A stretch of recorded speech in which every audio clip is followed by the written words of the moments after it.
هلو هلو، ازيكم حبايبي؟ كل سنة وكل عيد حب وانتم طيبين. مش شرط تكوني متجوزة او مخطوبة عشان تعملي كيكة حلوة كده لعيد الحب. ممكن تعمليها لباباكي، ممكن تعمليها لمامتك، ممكن تعمليها لاختك حبيبتك. يلا بقى اعملي كيكة الريد فيلفت. تحفة وطريقة سهلة جدا.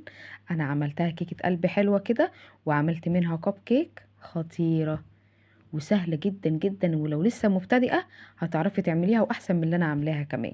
يلا بينا نشوف المقادير. معايا هنا كوباية ونص سكر، كوباية إلا ربع سمنة على زيت، بيضتين بدرجة حرارة الغرفة يعني يكونوا طالعين من التلاجة، فانيليا، كوباية ونص لبن. ومعايا هنا ألوان جيل، ده لون طعام صحي مفهوش حاجة خالص، اللون الأحمر. 3 كوبايات دقيق إلا 3 معالق اللي هما إيه الكاكاو، وكيك شيف ورشة الملح.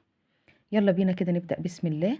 هحط السكر عندي بودر عشان ما افضلش اطحن فيه كتير، واحط عليه السمنة او الزبدة، وهضرب كويس لحد ما لونهم يفتح كده ويبقى لونه ابيض.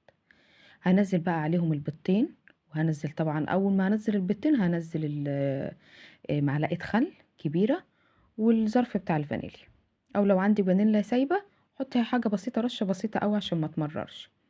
هضرب الكلام ده كله برضو كويس، وبعد كده هنزل عليهم بالكوباية ونص لبن، يكون برضو اللبن دافي شوية. في الوقت ده بقى هنزل باللون السائل، ما ينفعش انزل بيه على الدقيق او كده عشان ده سائل مش باودر. حسيت ان اللون فاتح شوية هزوده كمان. اهو كده لونه بقى حلو جدا. هاجي بقى هنا للدقيق، هحط عليه الكاكاو، واحط عليه الكيك شيف ورشة الملح. كده حطينا المكونات السائلة مع بعض والمكونات الجافة مع بعض، وهنزل واحدة واحدة بالدقيق على المكونات السائلة، وهضرب كويس لحد ما كمية الدقيق كلها تخلص. ده قوام الكيك شايفين. هاجي بقى للصينية بتاعتي، هنا دهنها ورقة زبدة، ودهنة برضو ورقة الزبدة بشوية سمنة. خلاص طبعا كمية الكيك دي كبيرة فمش هتكفي الصينية دي كلها، فحطيت الصينية دي وحطيت هنا عندي قوالب كب كيك، حطيت فيها الورق بتاعها، وهحط كده ربع المقدار عشان طبعا الكيك عارفين ان هو بيعلى ما يخرجش بره الورقة. هدخلهم بقى على فرن درجة حرارة 180 لحد ما تستوي. وهنا بقى ادي القلب اهو ما شاء الله حلو جدا، ما اتحرقش ولا اي حاجة.